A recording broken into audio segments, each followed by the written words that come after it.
Right, okay. Okay, good morning. Today's meeting is being filmed for live and subsequent broadcast by the way of Council's internet site.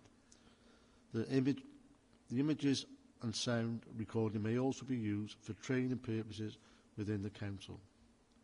As you will see from the agenda papers, generally the public seating areas are not filmed. However, by entering the meeting room and using the public seating area, you are consenting to be filmed and to the possible use of those images and sound recordings for webcasting and or training purposes.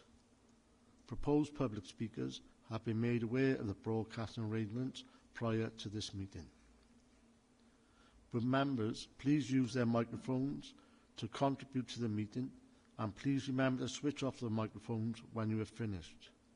Members dialing in remotely, please only turn on your camera when you wish to speak, and please remember to switch it off when you have finished.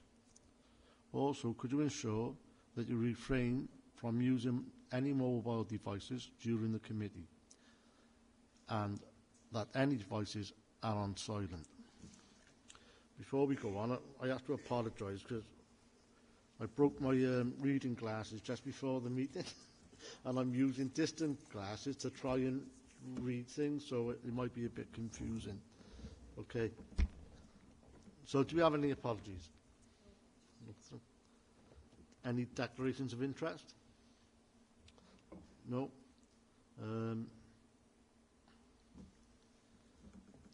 Minutes of the meeting held on the 2nd of November. Could we have somebody propose a true record, please?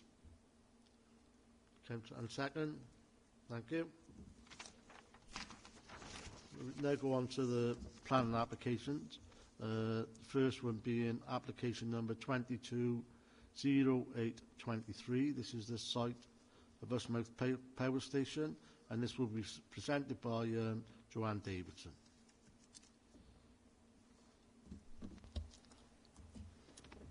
Thank you, Chair. Morning all.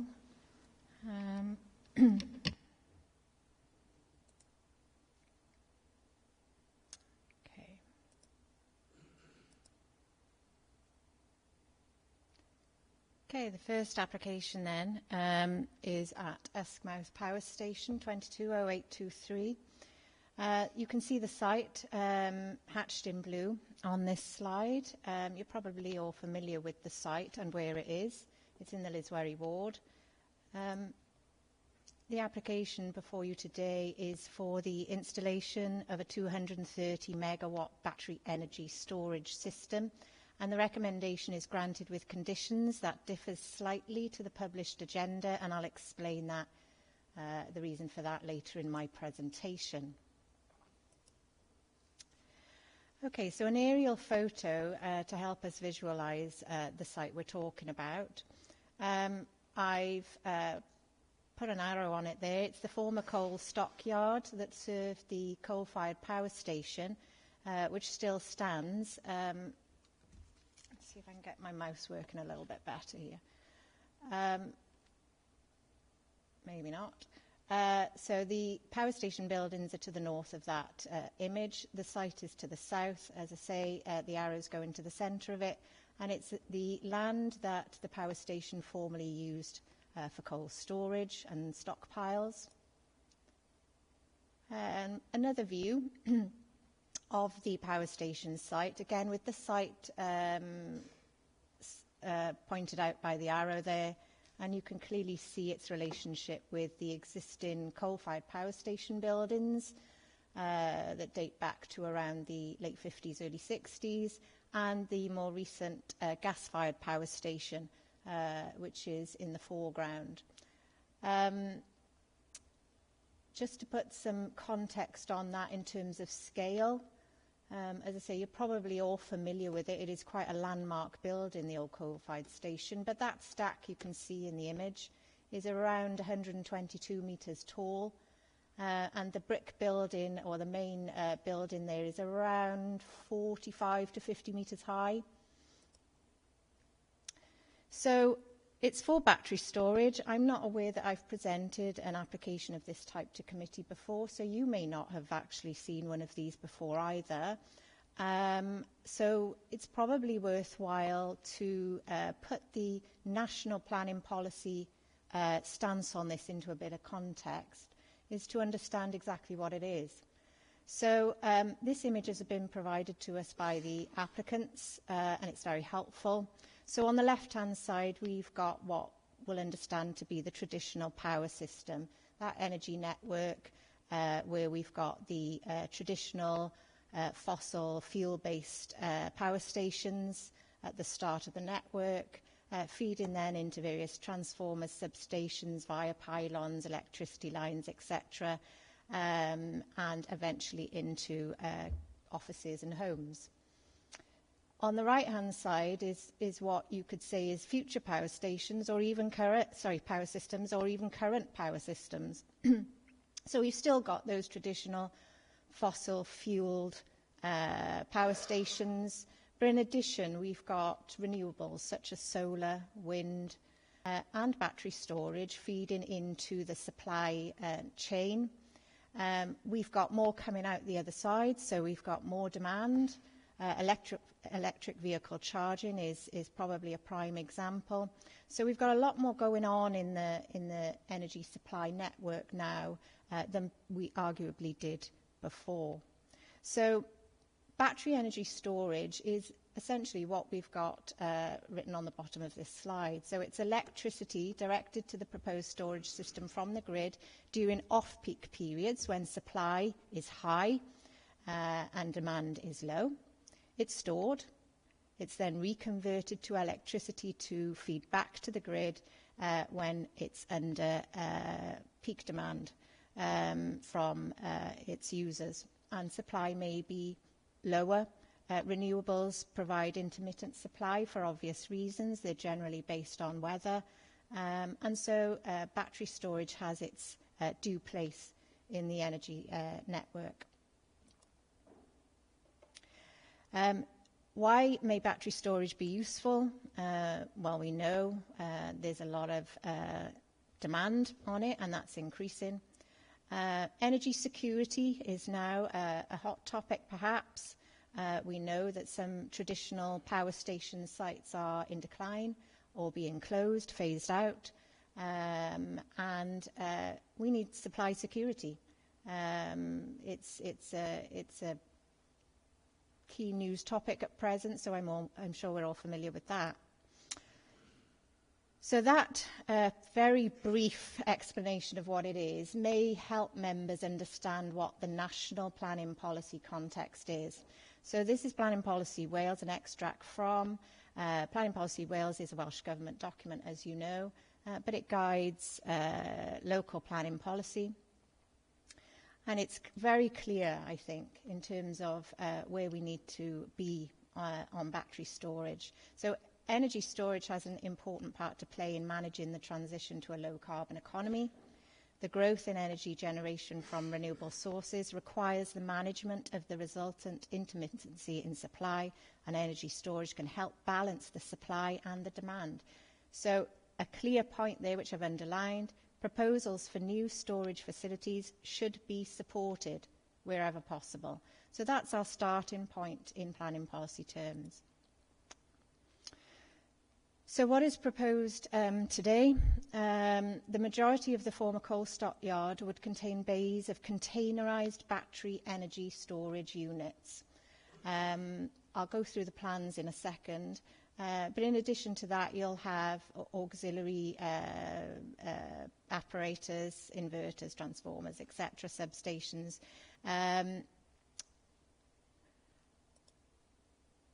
We're also getting a 3.5 metre high security palisade fence around the substation, some CCTV, some lighting, and some hard surfacing around it. Okay, this is the submitted layout plan. So to the left of that image is the power station buildings and stack. So you can see, sorry, my mouse is not working very well, but you can see those bays of containerised battery storage units. The transformers are to the south of that image, and they're mixed in with various substation buildings, a welfare unit, various control rooms, etc. And I'll go into a little bit more detail on that in a second. So if we zone in or focus in a little bit on part of that site, we can perhaps better see what's going on. So we're going to have access roads, internal access roads, for obvious reasons, to access the containers. On the left-hand side, you'll see a welfare unit, a control room and a spare store. But the majority of it is the containerised battery storage units. And then to the south, we've got some substations, again, essential apparatus for use of this type. The lighting is the sort of pinkish squares that you see around the access road. And then the CCTV cameras are some black dots on this slide attached to the substation units on the south of the image.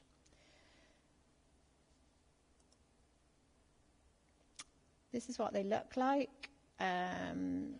Very much, I suppose, akin to a shipping container in terms of scale. Some are a little bit bigger than others.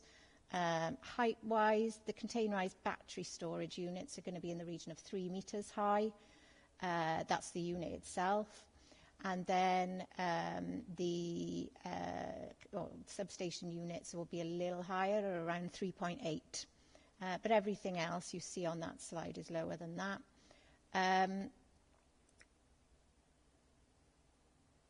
Focusing in on the transformers here, they'll have their own dedicated perimeter fence around them as well, which is the blue line you can see in here. Sorry, my mouse has got a mind of its own. The site boundary is the red line. The blue line on the bottom right there is the extent of the applicant's ownership or control of land. So putting that into a bit of perspective, this is from my own research of what battery energy storage systems can look like. I'm not saying these will, but these are the same as what we're going to get here. But it's just to give you an idea of what it is and what they could look like and what they do look like elsewhere. Again, another shot of a completed battery energy storage system. So for reasons that I'll go into in a little bit more detail later in this presentation, everything is going to be put on slabs. So there's going to be an engineered base. Now there'll be two primary reasons for that. The engineered base will be to take the weight, obviously, to safely accommodate the battery energy storage units and the associated apparatus. But it also has the purpose of raising the apparatus for flood risk purposes. Now, I'll go into the flood risk issue in more detail in a second. So the key issues for us today and in Officer's view are these. So traffic and its effects associated specifically with the construction phase, which the applicant is anticipating is going to be about 12 months. Operational traffic is minimal. We have no concerns with regard to operational traffic at all. So it's purely that temporary construction phase and the traffic associated with that. The second point you'll see there is the visual and landscape impact of the development. Third, flood risk, which I've just touched on. Fourth, ecology, because there are protected sites close to the development area, but there are no designations on the site itself. We've got fire risk and associated impact, along with environmental factors. And then finally, energy security. Now, the reason I've put fire risk on there, this has come up before on completely different applications, and more often than not, we tell you that's not a planning issue. Because it tends to be picked up by building control or other regulatory powers. On this one, it is relevant. Building control aren't involved. They would have no remit over this. So there is potentially a regulatory gap, and therefore it is right for us to consider it, because fire risk could give rise to environmental issues. So it's something we need to be aware of and have appropriate information in respect of.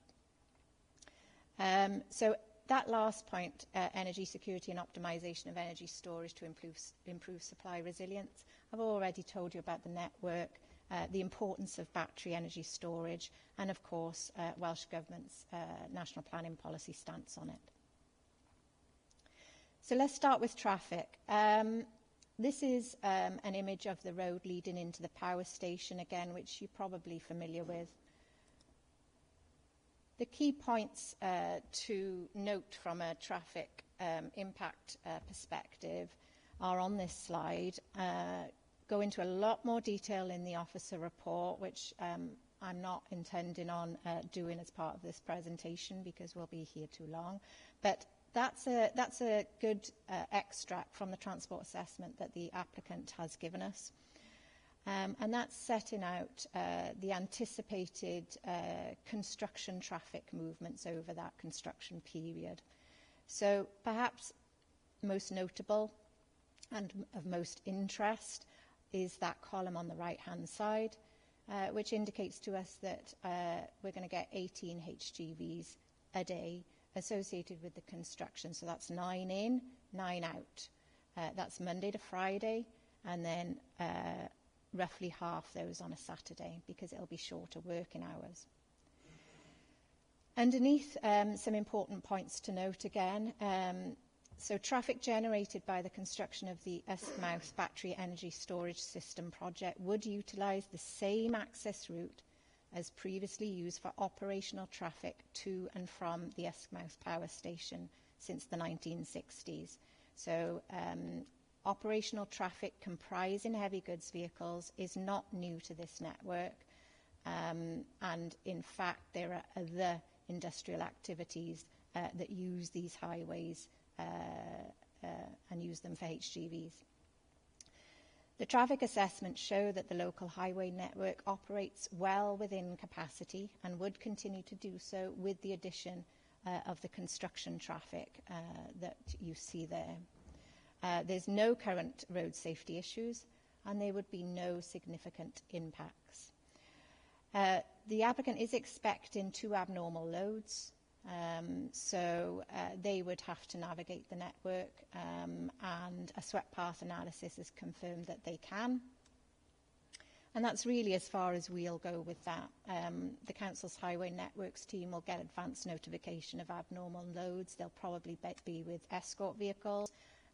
The Highway Networks team may well attend themselves, and they will be in control of that operation in terms of timing, etc., and logistics. So it's therefore concluded that there are no transport or highway-related reasons for not permitting the development. We've got no objection from highways, or anyone, actually, in respect of the traffic-related impacts. So this is the route they'd likely take. Just for clarification purposes, they'll likely come via the M4, one way or another, and partly along the SDR, down Meadows Road, Nash Road, and then West Nash Road. So some images. There's Meadows Road. Again, if you're familiar with that, Meadows Road is actually through an industrial area. And then we go down to Nash Road, which does become more rural in its character, but certainly experiences heavy goods vehicle and industrial traffic, and has done for many, many years. And this is West Nash Road. Conveniently, when taking this photo, there's a HGV on the highway. That wasn't deliberate. But as you can see, they already travel this network and have done for many, many years.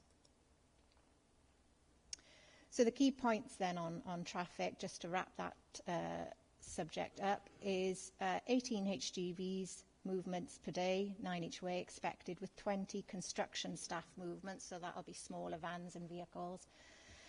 2 abnormal loads likely, but during operations, the applicant is expecting no more than around 4 light commercial vehicles a month. So 8 movements, so very, very low in terms of operational traffic. The transport assessment confirms that the highway has sufficient capacity and is able to accommodate construction phase traffic expectations without harm to highway safety. And we've got no objection, as I mentioned, from the highways officer to that conclusion. The previous use of the wider site as a power station is reported to have generated significantly greater traffic flows. And whilst the coal-fired power station now has ceased operations, it is nevertheless of note that sometimes when it was operational, the daily traffic movements potentially exceeded 100 heavy goods vehicles a day. Heavy goods vehicles movements, a day. So the site has a lawful industrial use, and the road network is used by existing industrial activities nearby. That includes the gas-fired power station, although I understand that's not operational at the moment. The Welsh Water Treatment Works as well use West Nash Road. A condition, is recommended to control heavy goods vehicle movements, nevertheless, as per the transport assessment, because that's the basis of our consideration of traffic impacts, and no more than 100 a week during the construction phase, with a log to be kept on site for inspection if necessary. We've imposed these conditions before. They seem to work, and so we're recommending a comparable condition here. Another point to note, during the construction phase, 26 staff parking spaces are proposed during that period. They're shown in the centre of this slide. It's unclear at the moment whether the applicant will keep those thereafter or whether they will purely be temporary. I think they may want to keep some of it, but that's something to be looked at a later date. But at the moment, those 26 spaces are to cover the construction staff requirements. The area outlined in red to the north of that is a temporary laydown area. So again, an area where they can store things during the construction period. Moving on then to the visual and landscape impact matters. This plan is taken from the applicant's landscape and visual impact assessment. And it helpfully shows us the sort of constraints or sensitive receptors we have in landscape and visual terms around the site. So the site is outlined in red, and I've annotated all the key things that are mentioned in the officer assessment for you there. So we've got the blue outline is the River Usk. So that's a special area of conservation. It's a special protection area. It's a triple SI, or a site of special scientific interest. The brown dotted line is a public footpath. The yellow hatched area is the Gwent Levels landscape of outstanding historic interest. And we've got the purple dotted area, which is the Severn Estuary Ramsar. Oh, and sorry, I forgot to mention the National Nature Reserve, of course, which is close to the site, which you may know as the RSPB Bird Reserve. So again, this is an extract from the Landscape and Visual Impact Assessment, and that's a view from probably one of the closest public vantage points to the site, and that's the path. If I go back a second, so that brown dotted line that runs to the south of the site. So this next slide is a photo taken from there. So again, you can see the retained power station buildings dominate the view. We've got a fair amount of intervening space and vegetation between the path and those buildings. The site is in the foreground, so what that means is that the containers, bearing in mind they're going to be on raised land, are going to be visible. But because of the distance, because of the context, the character of the area, we're of the view, and the landscape visual impact assessment confirms that impact is minor adverse. So the presence of those containers is not going to have a significant adverse impact on those views from the public footpath. And again, we've received no objections from anyone about the impact of this visually.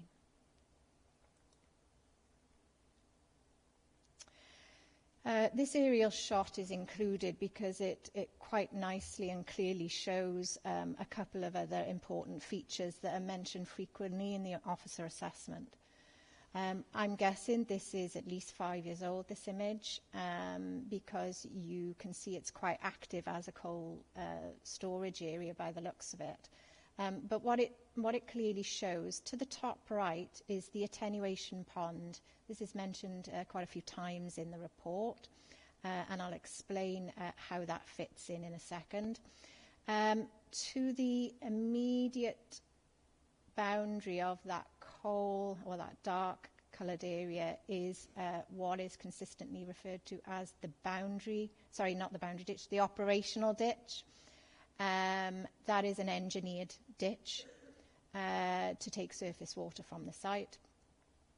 And then beyond that, so a little bit further south from the operational ditch, is what is called the boundary ditch. The public right-of-way I've mentioned in the bottom right there is approximately 35 metres from the site boundary. Again, just to try and put some scale on that.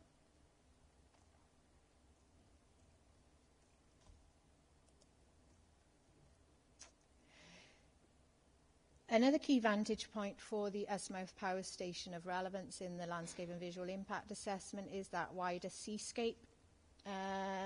That image is taken from the Welsh Coastal Path at the former lighthouse on the other side of the River Usk.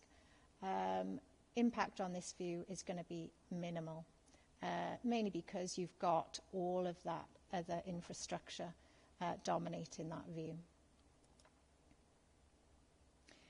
These are images taken from the site itself, and they're all recent. So this is looking south towards the bird reserve. And I suppose the things to note from these photos are the presence of that existing landscape and peripheral landscape pin, but also the dominance of the pylons and the overhead power lines in this landscape. This is, again, on site, but looking back towards the power station buildings, and again, how dominant they are and what a key feature they are in terms of assessing the character of this area. This is looking towards the access road as you enter the Mawrth Power Station site. And this, again, is within the power station site, but it's the attenuation pond that I showed you on a previous slide that you can see on the left-hand side. So again, some more images, but really to show members, although I'm sure, as I say, you're familiar with the site, what the general character of this area is, and how dominated it is by existing industrial type infrastructure. So some sections provided by the applicant as part of the application, and that green band along the middle is the fence. It's not solid, it looks it on there, it's actually a palisade type fence, so there'll be views through it. The transformer apparatus on the top section there on the left hand side. But what it also shows is the containerised battery units just marginally above the fence line. And again, a slightly focused in version of that. So key points from visual impact. I've probably run through a lot of these already, so I won't repeat it. But the Council's Landscape Officer has assessed all the information provided and confirmed no objection.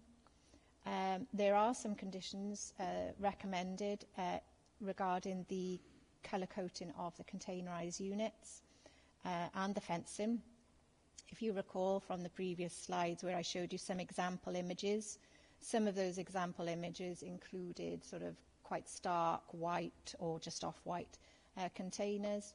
We think probably here something more like a dark green would be better suited to this particular site. So flood risk. This is a fairly big topic area on here. So as I say, much of the detail will be in the officer assessment. But just to run you through it now, the site is within Zone C1. So it is at risk of flooding, but only some of it, because the central part of the site is Zone B. And that is because we've got on-site topographical differences in level. It is in a defended zone for flood risk purposes, but the defences are poor, and so NRW advised the applicant to undertake their flood consequence assessment based on an undefended scenario, so assuming those defences aren't there. NRW has confirmed in its response that the flood consequence assessment shows that the risks and consequences of flooding could be managed to an acceptable level, and officers agree. And that's important because the type of development we're looking at today is regarded as highly vulnerable. So much like residential that we've assessed many times before, it is highly vulnerable development for flood risk purposes. So for the undefended scenario, using the 1 in 200 year plus climate change annual probability tidal flood event, the maximum flood levels for the site range between 9.75 metres AOD and 9.77. So the electrical infrastructure is predicted to be flood-free during this event when the site is raised. And again, I'll go through this in a little bit more detail in a sec. So the central part of the site, the battery storage element, is predicted to be flood-free during this event. So for the undefended scenario during the most extreme flood event, which is 1 in 1,000 year, plus climate change, the predicted flood level for the site ranges between 10.44 metres AOD and 10.46 metres AOD, and therefore the electrical infrastructure is predicted to flood to maximum depths between 640 mil and 660 mil. But the central part of the site, the battery storage element, is predicted to be flood-free during this event.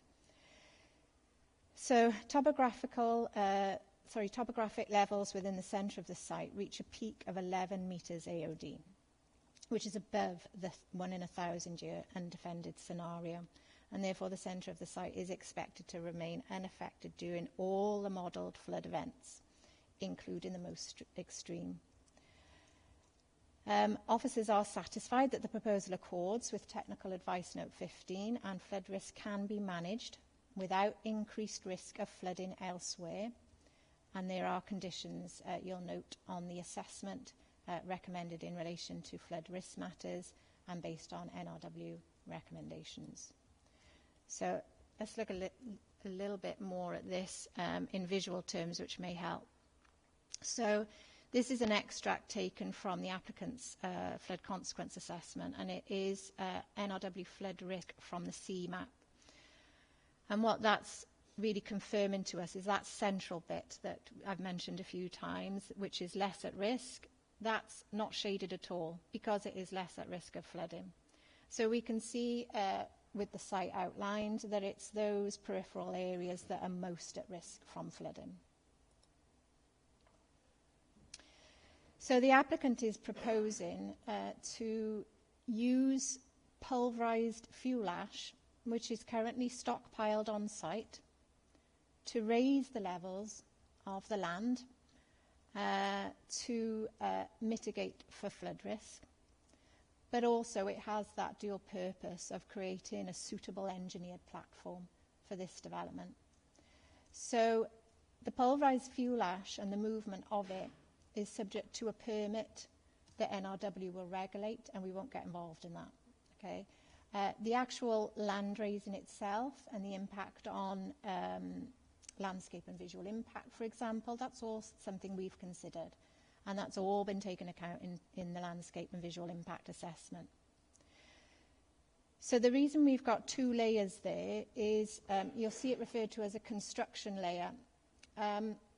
It's anticipated that a 500 mil construction layer will be placed on the pulverised fuel ash level, and that will be made up of imported material that is suitable for such a layer.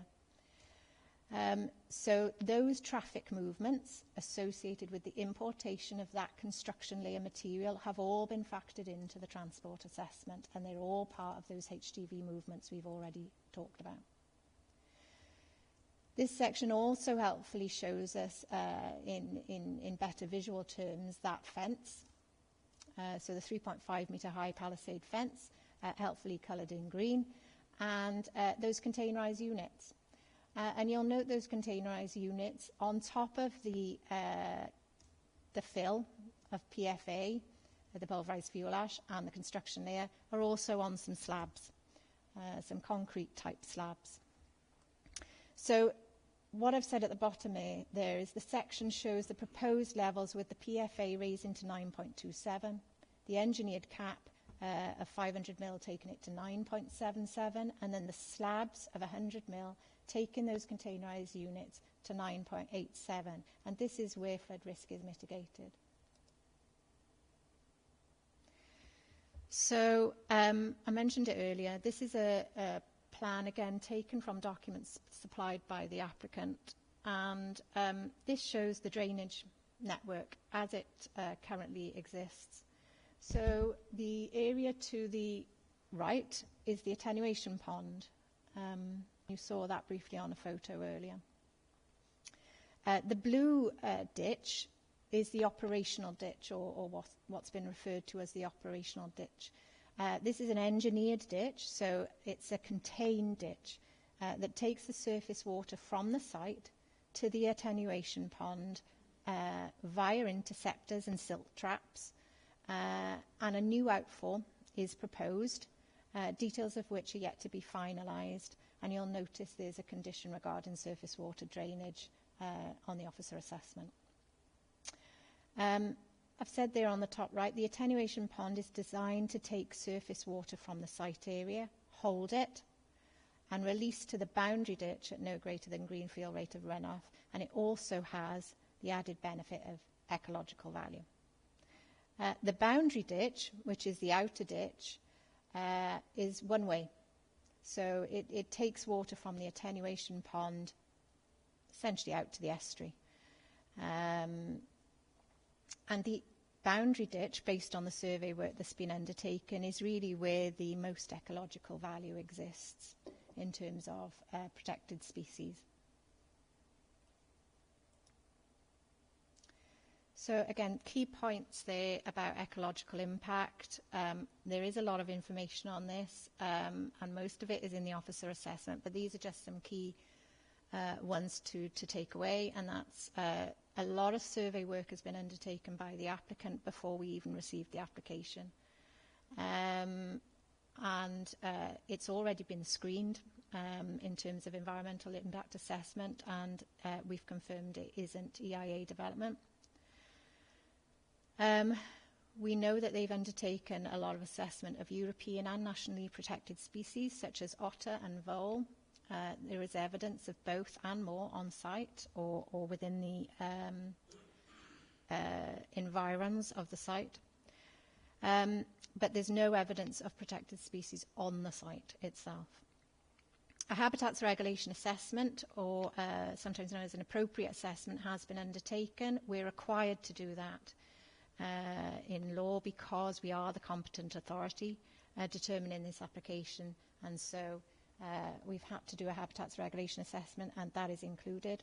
And because there is potential for disturbance to protected species during construction and operation. We've got no objection from NRW or the NCC ecologist, subject to conditions, and all those conditions are set out in the officer assessment.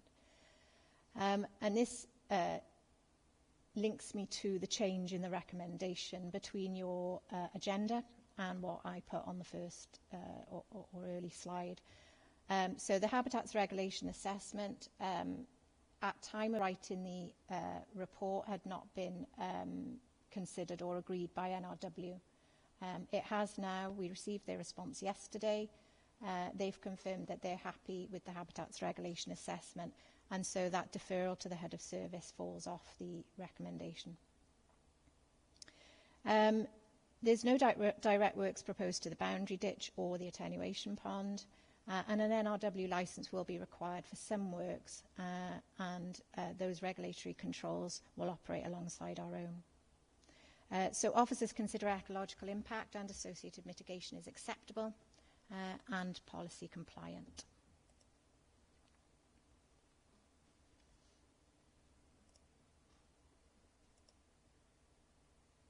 Okay.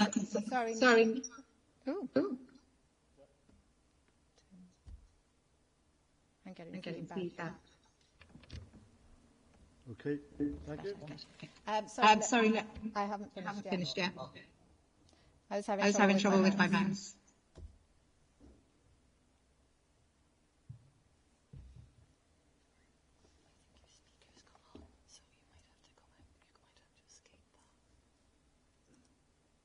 Okay, try it now. Yeah, that's fine. Sorry. Potential examples for ecological enhancement I've given there.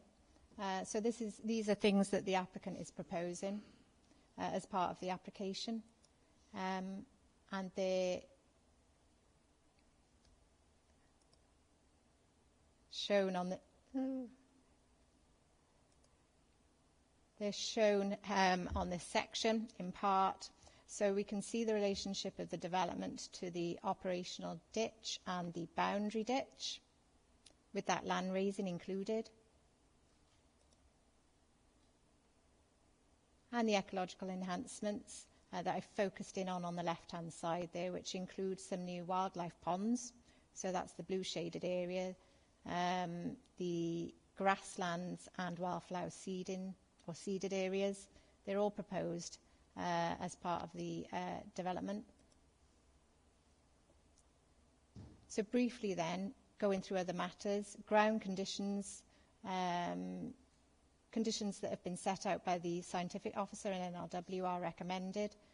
Fire risk, I'll perhaps let you read through those points, but we do have an outline battery safety management plan with the application, and there's a condition requiring a final battery safety management plan once final design is in place.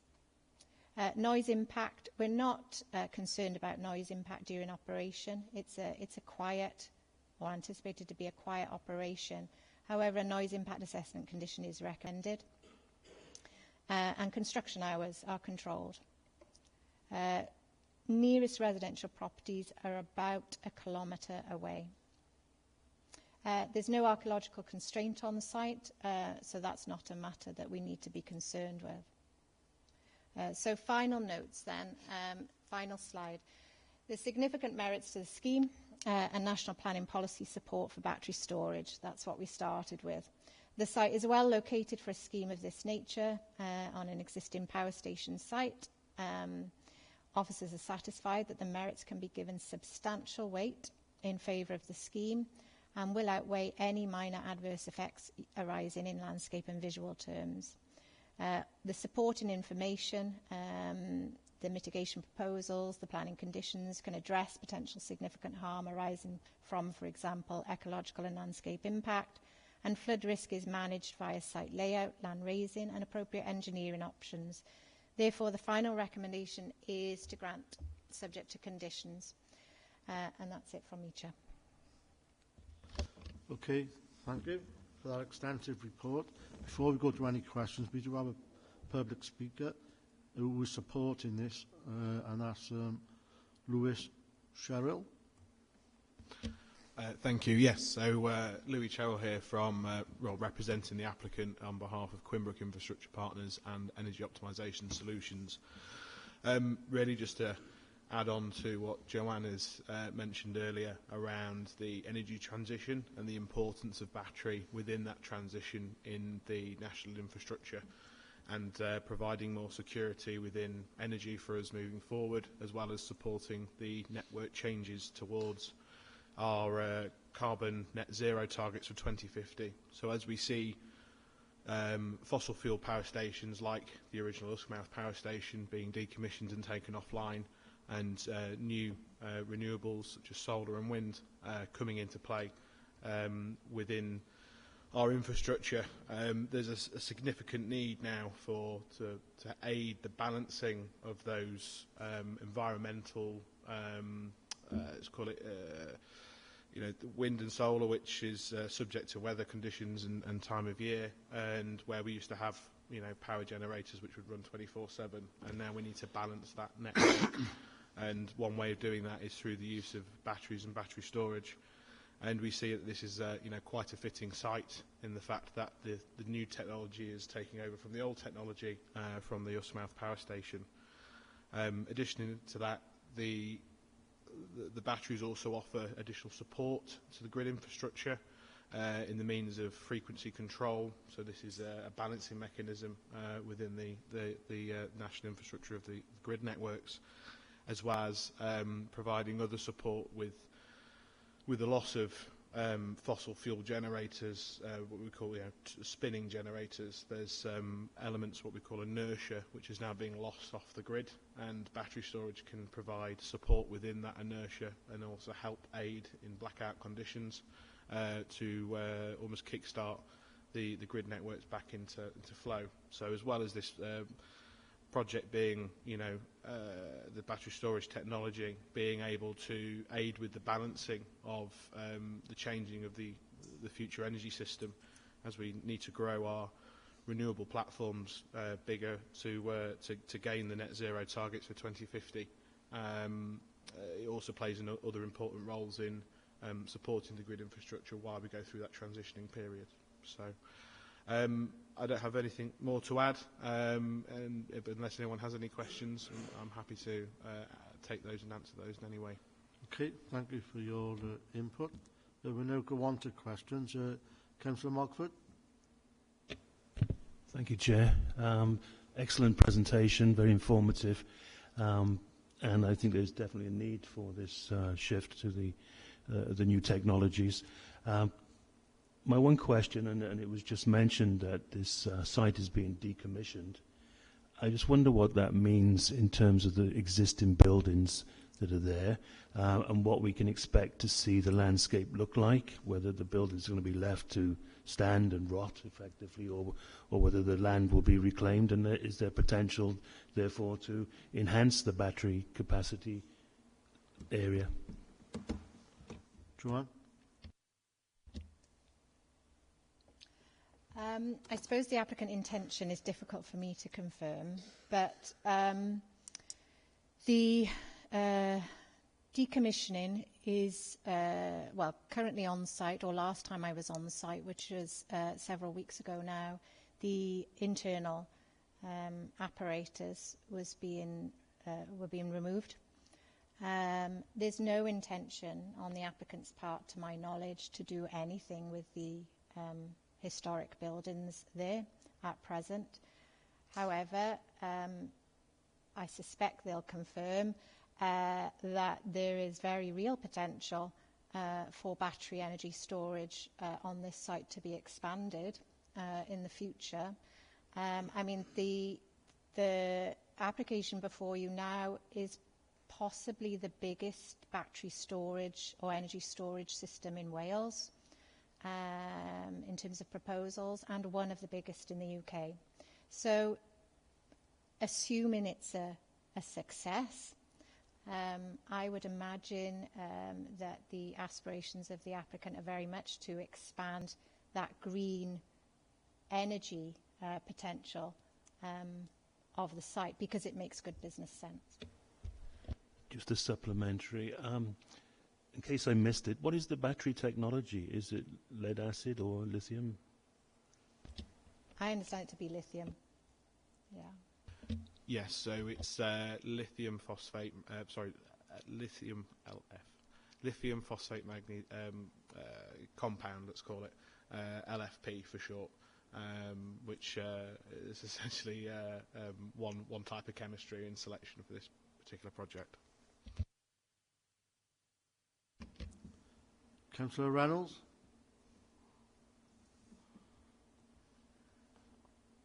Thank you, Chair.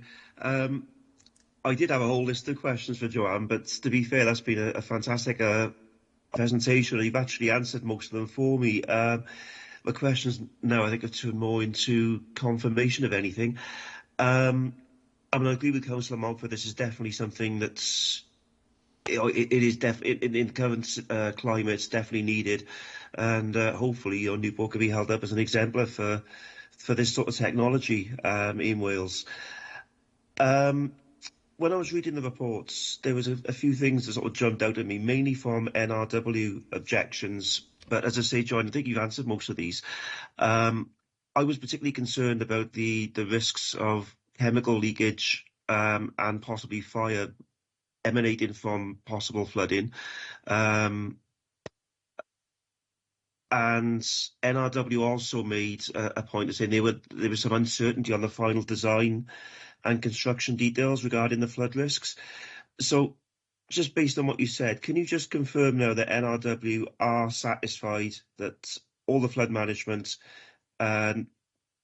is sort of covered and those risks are now absolutely minimised, especially in terms of surrounding areas such as the wetlands, the estuary, obviously places of ecological importance around there? Thanks very much. Okay, Joanne? Yes. NRW have raised no objections subject to a suite of conditions, all of which we've included. The reason why they've referred to some uncertainty about final design, I think that reference is predominantly in relation to those slabs. So the slabs that I mentioned in the presentation, again, they're part of an engineering solution that will be finalised at the final design stage. And so there is a condition, sorry, I don't have the report in front of me, requiring details of those. The key point in terms of flood risk is that we meet those levels set out in the flood consequence assessment. And there's also a condition recommended by NRW and added to the agenda that confirms those minimum levels must be met. The primary reason for putting the condition on about the slab is to ensure that, but also to see what they look like. Not that I'm particularly concerned. Most of them are going to be about 100 mil high, but the transformers will be a little bit higher again. They may be around the 600 mil mark to take those transformers out and minimise flood risk. In terms of fire risk, hopefully I've answered that one, or the report has answered it at least. Clearly from the operator's perspective, the last thing they want is for there to be a fire, and so there are various operational mechanisms over and above the spacing of the containers, which you saw on the layout, that would enable any potential fire risk to be contained. The site will be manned, but by a negligible number of staff. So those staff will be constantly monitoring for any faults, etc., developing on site. I suppose a little bit like, the old power station, you'd constantly have people monitoring that things were working as they should be and highlighting any risks, shutting things down when there was problems, that sort of thing. So that final battery safety management plan that is also conditioned will set that out once and for all in terms of what we can expect from the operator on that. Thanks, Chair. Okay, thank you. Councillor Harvey. Thank you, Joe. Thank you, Chair. I agree. Yes, I think Newport needs this, but it's on the flood risk. I just want to ask, what tidal range have they decided before there will be a flood risk? What height of the tide?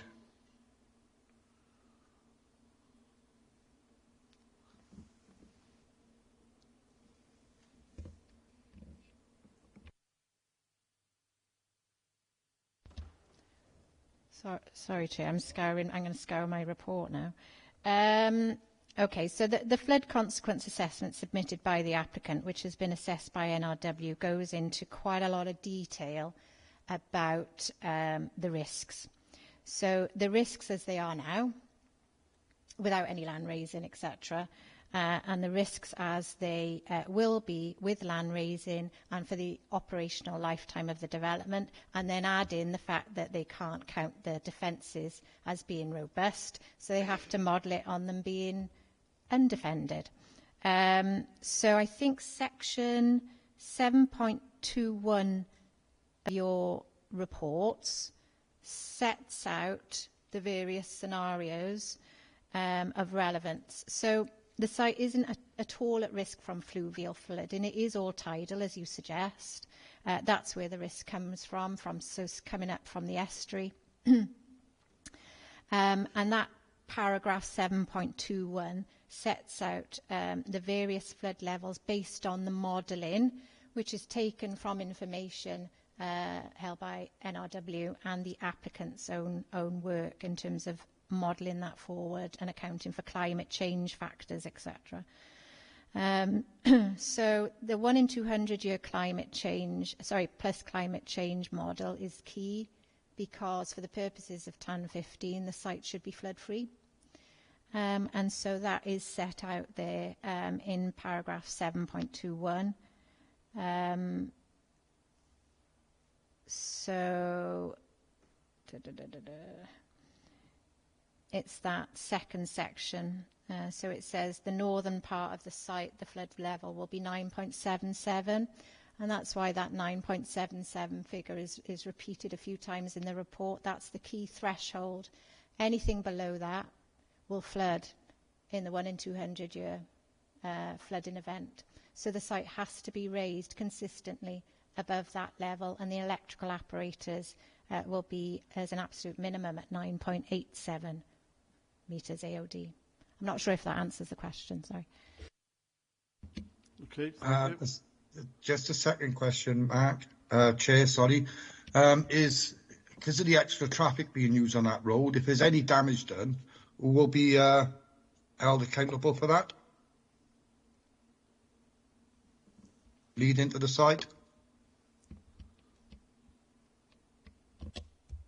Okay, the applicant has entered into discussion with Highway Networks, and they have reached an agreement. It's not a planning matter, it is with the head of city services, but I understand that the operator will, through the highways legal agreement, be responsible for any costs associated with repairs to the road arising from their construction vehicles. Okay, thank you. Thank you, Councillor Hart. Councillor Owles. Thanks, Chair. A couple of things. Procedural note, I don't think this is in the Liswarry ward anymore. It's moved with the boundaries, so it's actually in the Lambourne ward. So the report suggests that I, amongst my Liswarry colleagues, consulted on it, but it's in the Lambourne ward, so it would be picked up by the Lambourne councillor. In relation to the traffic management and the condition around traffic, I know you suggested a route through Queensway Meadows, which would be the sensible route. We see in my ward a lot of construction traffic which turns off and goes down Nash Road past Liswarry High School. There were reports yesterday of sort of construction traffic going down there. That road is weight limited. We know that lots of HGV vehicles ignore the weight limits on the roads anyway, particularly around that area.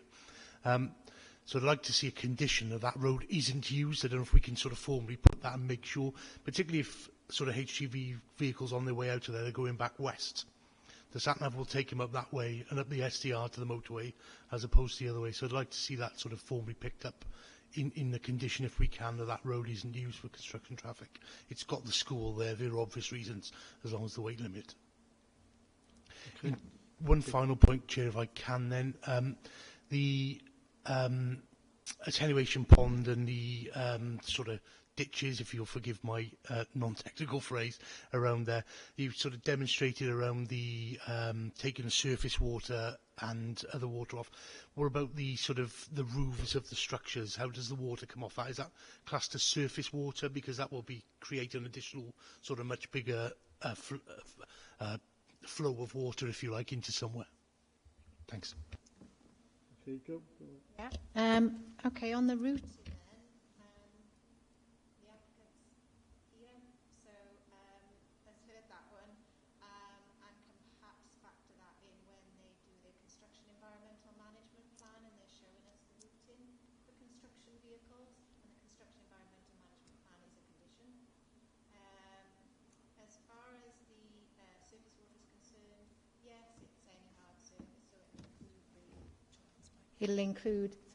It'll include the roofs of the containerised units, and so all of that will route to the operational ditch, which is what it was engineered for.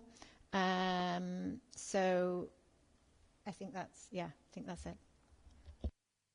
Okay, thank you. If the applicant could take the first point on for the transport, please. You don't have to speak, it's okay. Just okay. Councillor Watkins. Yes, Chair, thank you. It was about the route I'm concerned about, because of Nash Road has got a weight limit on it, and it's actually mentioned in Head of City Services Highways on section 551 that Nash Road is included as part of the route. So I'd like that taken out, which it was mentioned before. The other thing, you mentioned construction hours. I can't find them on the planning application when those, what hours they are. Could you detail that for me, please? Thank you, Chair.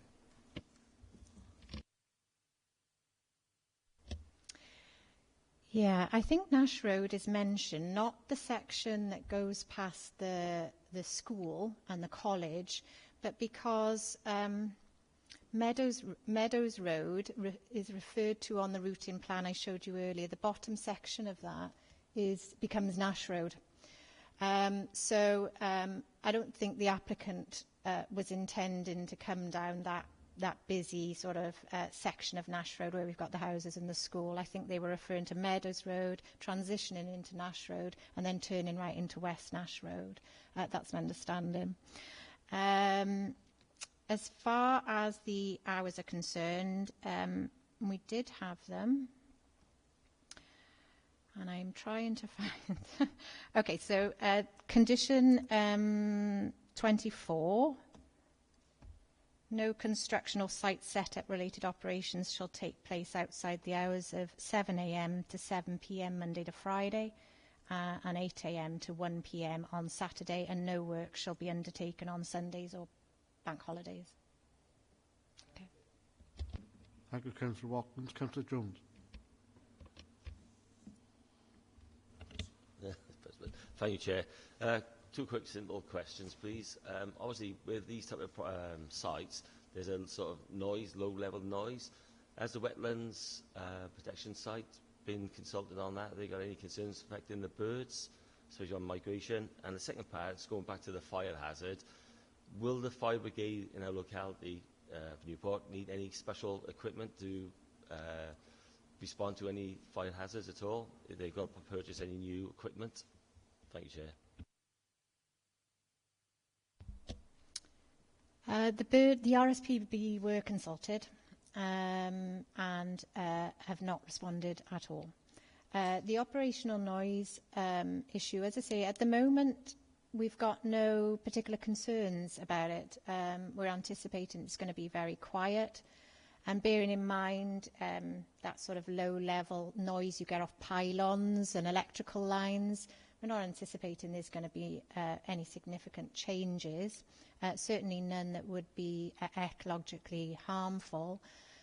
But as I mentioned, we are because this is a sort of scheme perhaps we haven't seen before, certainly on this scale, we are imposing a noise impact assessment condition. It's a little bit of a belt and braces, because even though we don't think there's any concerns, as far as fire risk is concerned too, the fire service was consulted. They did respond. Their comments are on the agenda, raised no objections. So they're clearly aware of it. They know what it is. So I can't comment on whether they have the equipment or not, I'm afraid, but they certainly didn't tell us that they were concerned in any way. Thanks, Chair. Yeah, that's great news. But with the fire brigade, obviously, they have got equipment there. But with lithium batteries, because it's such a size that we've not seen that scale before, and they've got no objections. But to me, I think the extra training perhaps they require, or extra equipment, maybe we haven't focused and drilled down on the detail that they might have to sort of accommodate this factor. That's the only thing I was asking for, really. Yeah, okay, my thoughts on that is the fire brigade, I'm sure have taken that into consideration, but I'm sure we note them points. Councillor Jordan? Yes. I'm not quite sure if it's maybe an answer for Joanne or for the applicant itself.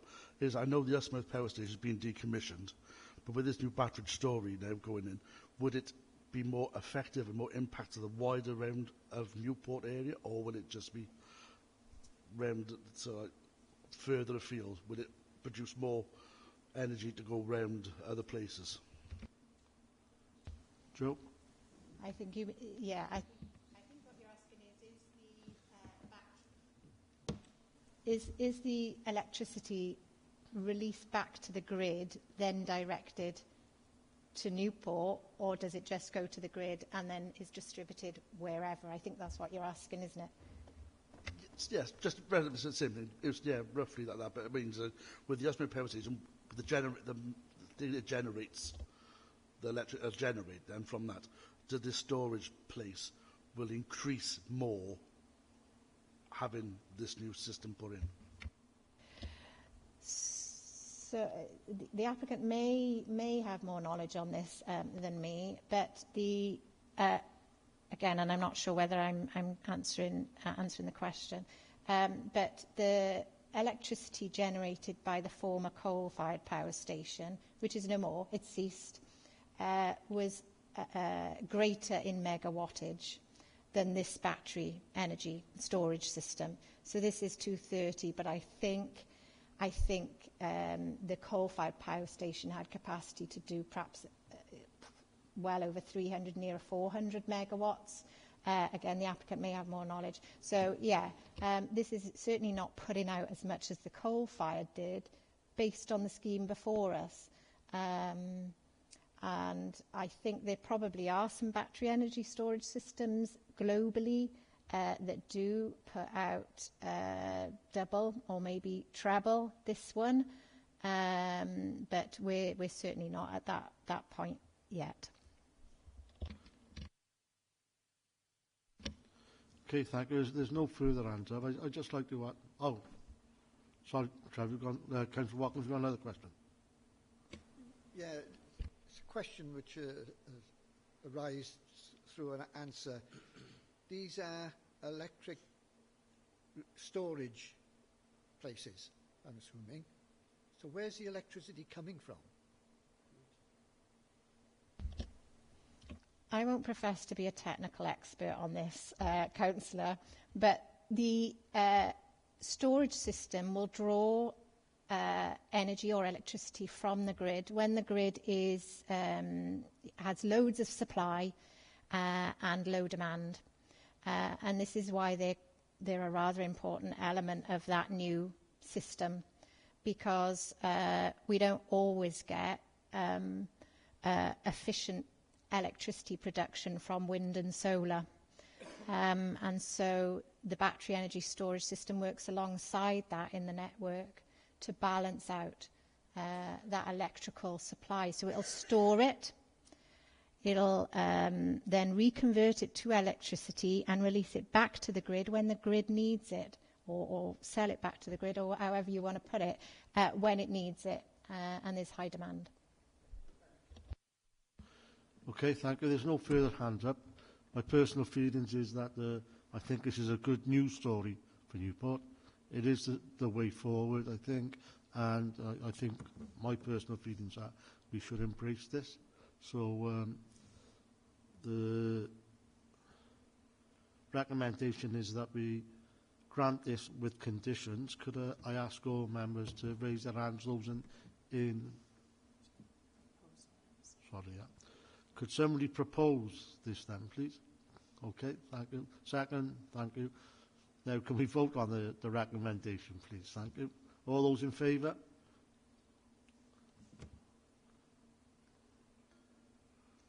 Okay, that's unanimous. Is there any against? No? Okay, thank you very much. Unanimous decision. Thank you, and thank you.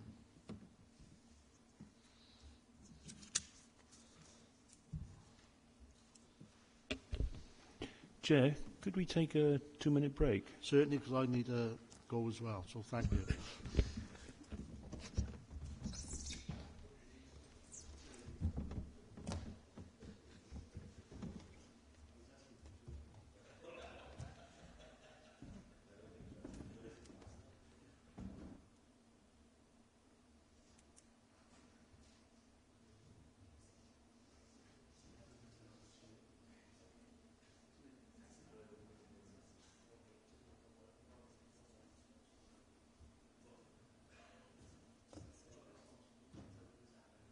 Number 211246, and this will be presented by Gail Parkers. Thank you, Chair.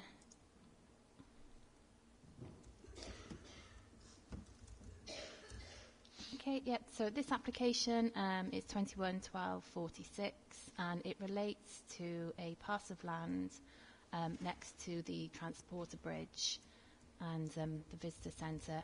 You will have seen a late representation report on this, covering some highway issues.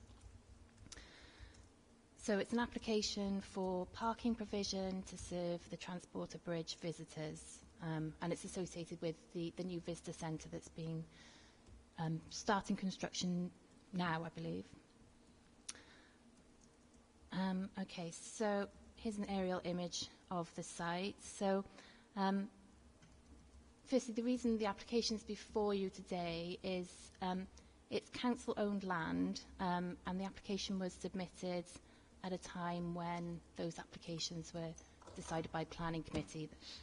That's now changed, but we've advertised it as such, so that's why it's before you today. So the aerial image of the site here. So Newport North, on behalf of the council's regeneration team, have acquired this land.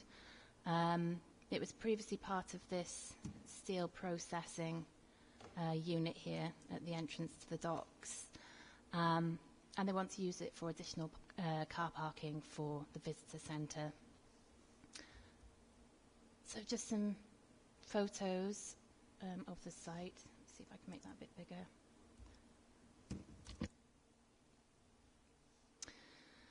So here it is behind this palisade fencing. It's just an area of hard standing at the moment. It's being fenced off.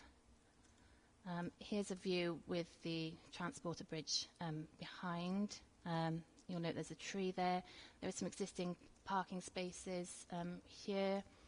And then there's an existing sort of bus pull-in area here. And there's a closer view then of that existing bus pull-in area.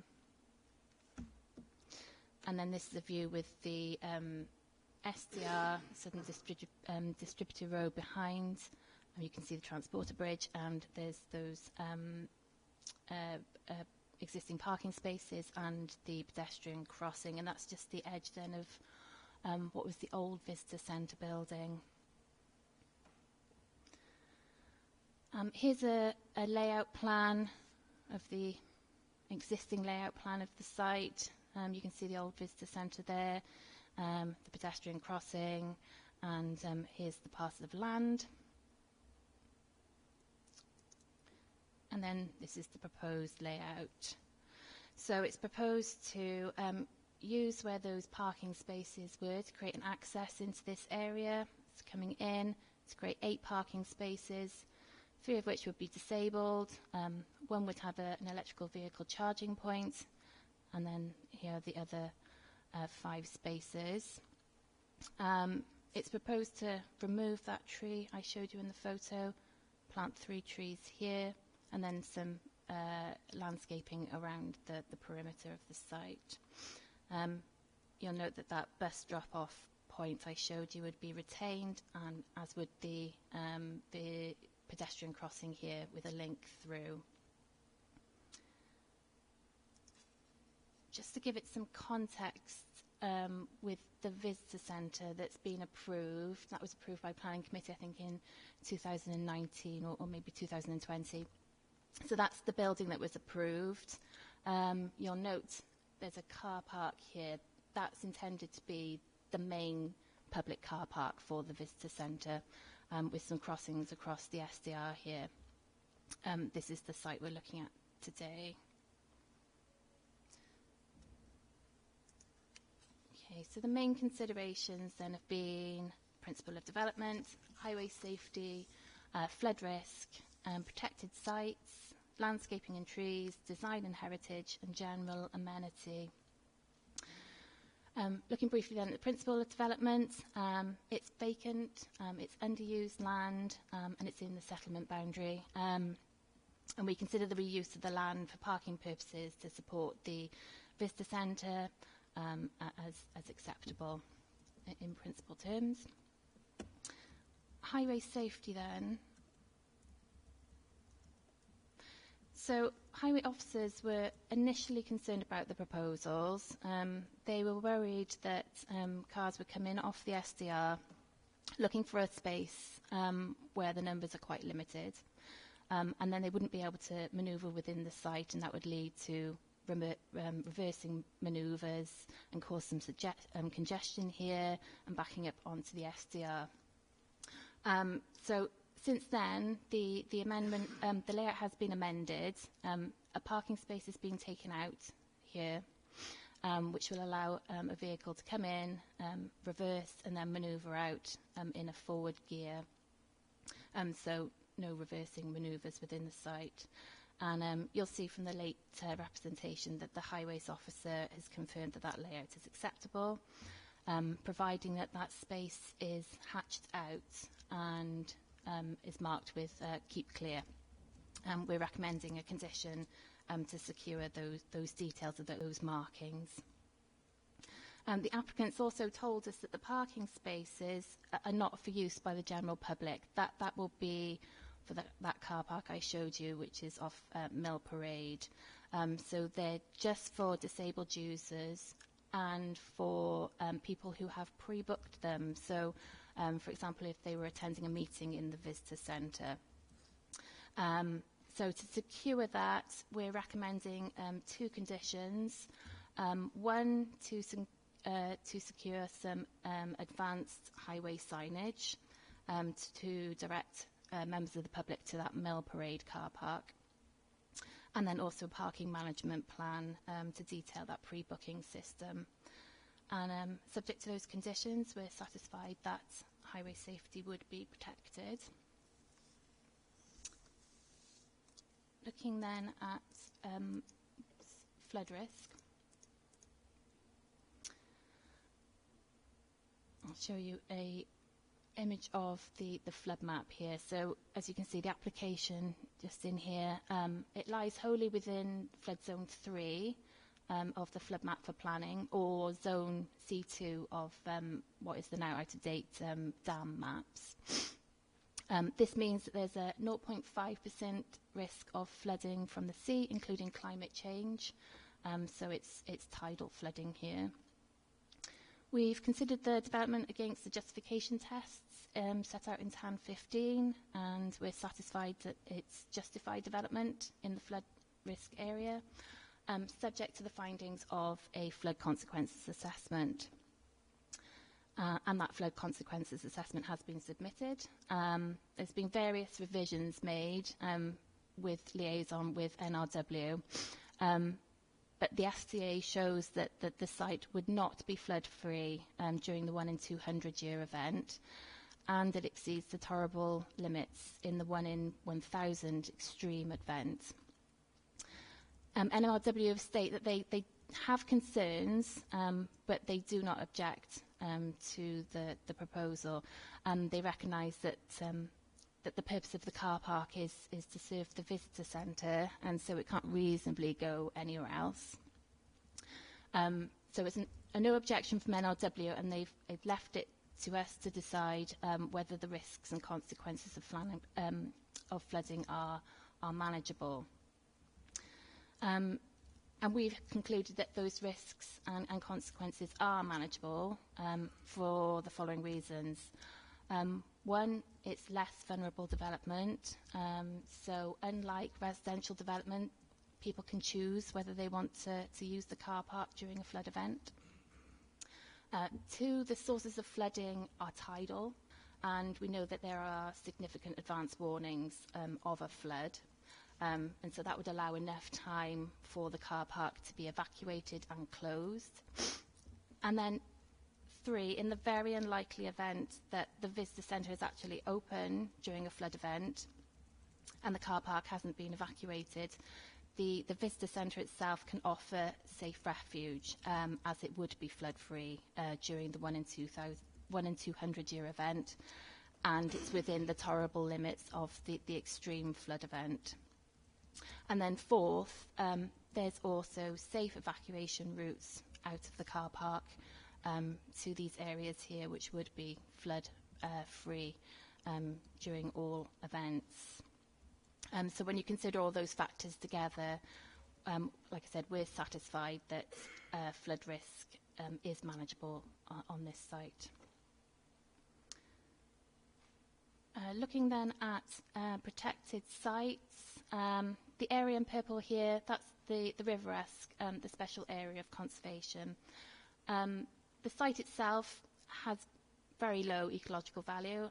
It's mainly hard standing, save for that one tree, which I'll talk about in a bit. But it's very close to the River Esk, and under the habitats and species regulations, we're required to carry out an appropriate assessment, which is contained in Appendix A of the report. And just to summarise, the appropriate assessment concludes that with the full implementation of conditions which require a construction environmental management plan, details of any new lighting and appropriate drainage, there would be no adverse effects on the integrity of the River Esk. And we're required to consult with NRW on that appropriate assessment, and they've confirmed that they agree with the conclusions. Just going on then to landscape and trees. In terms of the landscape layout,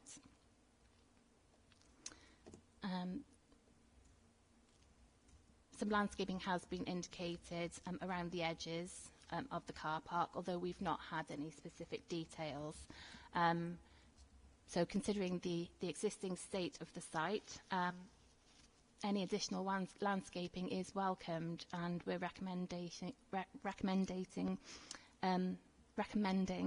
a condition to secure a detailed landscaping plan, and also details of boundary treatments around the edge of the site. In terms of the tree, that one tree, like I said, is proposed to be removed. It's not growing particularly well. It's growing up against the fence, and it doesn't have particularly high value. The council's tree officer is satisfied and happy that it can be removed, providing that those additional trees are provided. Looking then at design and heritage, the works are relatively minor. Its visual impact is fairly limited. It would replace existing hard standing, but like I said, it would introduce new landscaping and trees, which is welcomed. and overall it's considered to help and give a positive impact, visual impact. The Council's Historic Buildings and Conservation Officer has no objection in terms of its impact on the setting of the listed transporter bridge. And then finally, in terms of general amenity, the nearest residential properties are about 50 metres on the other side of the SDR road. They're also behind what appears to be an acoustic fence. So given this, we're satisfied that residential amenity would be protected. So overall, officers are satisfied with the proposal, and we're recommending that planning permission is granted, subject to the imposition of the conditions set out in the report, and also including that condition set out in the late representation. Thank you, Chair. Okay, thank you, Gail. Can I just confirm that you've all received the late representation paper? Yeah, okay, thank you. Any questions? Councillor Mogford. Thank you, Chair. Thank you for the presentation. Could you talk briefly, and it might be very briefly, about the electrical vehicle charging, whether there's any facilities being added with the car park, or whether there's any need? It's not something that we've asked for. The applicant has added in that of their own choice. They've shown us that there would be one space with a charging point. And we've not required any further details of that. So that's about much I can say, really. I just thought if people are coming there far afield, it would be quite a nice feature to be able to charge your car, particularly with all the batteries across the river. You know. Councillor Howells. Thanks, Chair. There are electric vehicle charging points in the car park opposite. Yeah. Thanks. Okay, thank you. Any other Councillor Jones?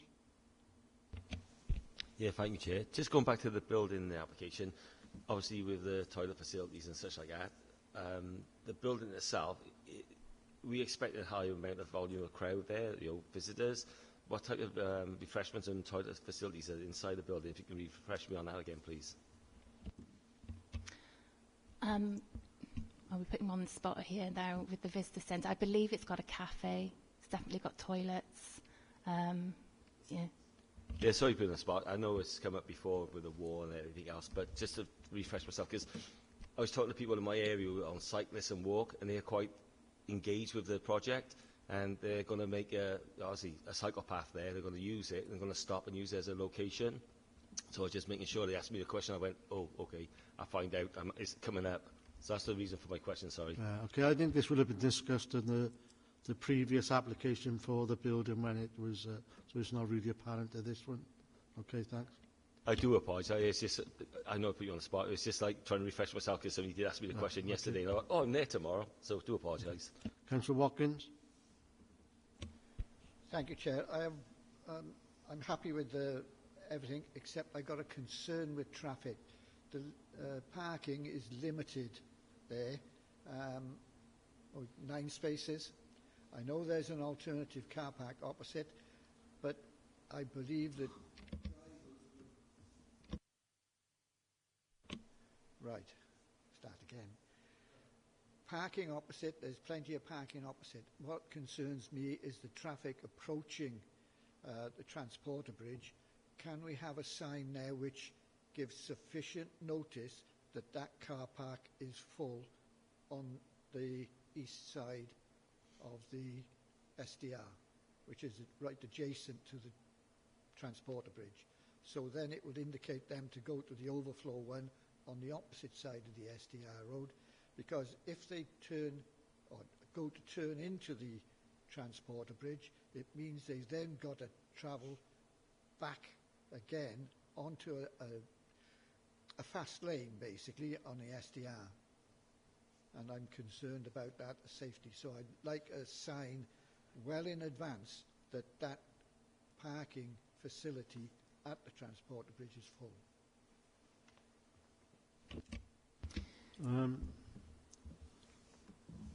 Yeah, okay. Yeah, we've got a condition, recommending a condition, which is asking for details of advanced signage. I think the idea is to direct, at that point, visitors to the main car park. And there'll be literature on the website as well to make it clear that the car park we're looking at today isn't for general public use. It's for pre-booking only. But certainly when the details come in of that advanced signage, we can have a think about it. Something that's more interactive, saying car park full, that sort of thing. One other thing, Chair. Are they proposing to have a parking area on the east side of the bridge? Sorry, you mean the Orwork side of the bridge? I think there's plenty of parking spaces along the road there anyway.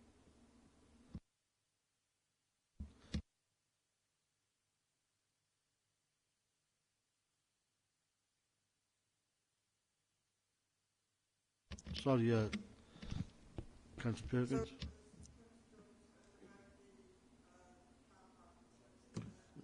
Put your mic on, please. Being on a cycle route, what are the facilities for storing your bike while you attend a visitor centre? I know that's not on this.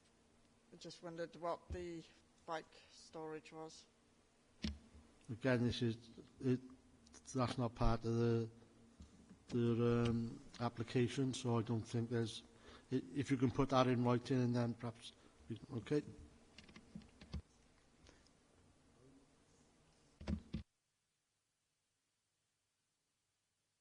Councillor Reynolds, sorry. Thank you, Chair.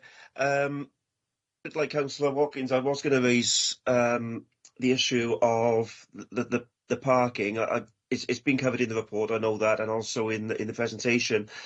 And I know the main car park, obviously, is the one on the opposite side of the transport bridge, with the one under this planning proposal being specifically for pre-booking. But like Councillor Watkins, I just want to confirm really that the signage is going to be very, very clear, because I think human nature being what it is, people will tend to, if they go into the visitor centre, they're going to naturally turn left off the SDR into the visitor centre. And that signage really needs to be crystal clear that the main car park is on the opposite side of the road and they need to be directed there. That's my only concern, to be honest. Other than that, I mean, the transport bridge itself, I think we've all grown up with it. We're all, I think sometimes familiarity breeds contempt. I know we've all got used to it, and we forget sometimes what a world-class attraction it actually is for Newport. So, this development and developing the bridge, the visitor centre, the access, etc. I think it's a fantastic development for the city. It's really exciting, so I'm all for it. Thank you, Chair. Okay, Gail, can we put that in recommendations? Yep. Okay, thank you. Okay then, thanks. So the recommendations we grant with conditions. Do we have a proposer? Seconder? Okay, thank you. All those in favour?